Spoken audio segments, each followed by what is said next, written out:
Даем старт 21-му, третьему дистанционному международному конкурсу юных вокалистов на приз Ольги Сосновской. Уже много лет конкурс открывают концертом членов жюри. В этом году впервые площадкой для торжественной церемонии стала телевизионная студия Юргана. На связь выходили Нью-Йорк, Шанхай, Флоренция, Цюрих, Зальцбург, Владивосток, Красноярск, Москва, Санкт-Петербург. А в каком прекрасном месте вы находитесь? Где вы? Я нахожусь в швейцарских Альпийских горах. Шлю вам большой и дружеский привет из Мариинского театра. Наш театр называется «Театро Маджо Музикале». Как это прекрасно звучит. Театр Метрополитен Опер. Вот, пожалуйста. Это Family Circle называется, самый верхний этаж, ярус.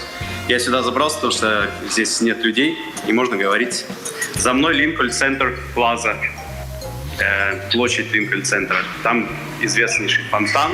А слева от меня это Сити-опера, это второй театр в Нью-Йорке, оперный. А справа филармония.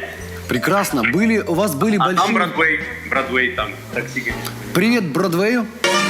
Дорогие конкурсанты, я желаю всем вам удачи, вдохновения и победы. Конкурсу на приз Ольги Сосновской почти 30 лет. Он родился в Инте в 1993 году. Кто бы мог тогда представить, что вокальное состязание выйдет не только за пределы приполярного города и нашей республики, но и за пределы России. География нынешнего конкурса тоже впечатляет.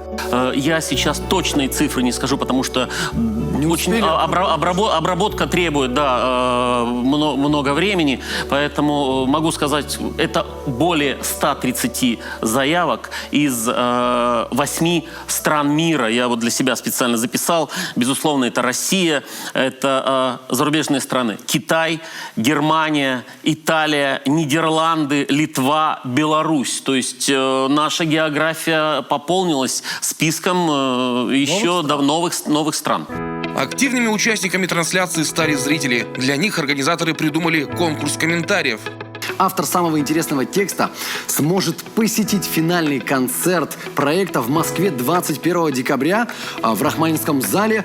Ну и ему еще платят авиабилеты туда и обратно. Буквально с корабля на бал, а точнее с генеральной репетиции «Пиковая дама» из театра оперы и балета на прямой эфир прибежала Ольга Сосновская. Она выбрала победителя в конкурсе комментариев и завершила трансляцию напутственными словами.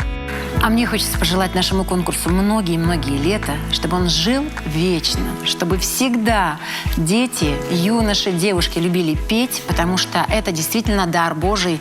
Это те люди, поцелованные Богом в темечко. Темечко. Да. И, конечно же, я хотела бы сейчас пожелать ангела-хранителя нашему конкурсу и спеть для вас «Аве Марию».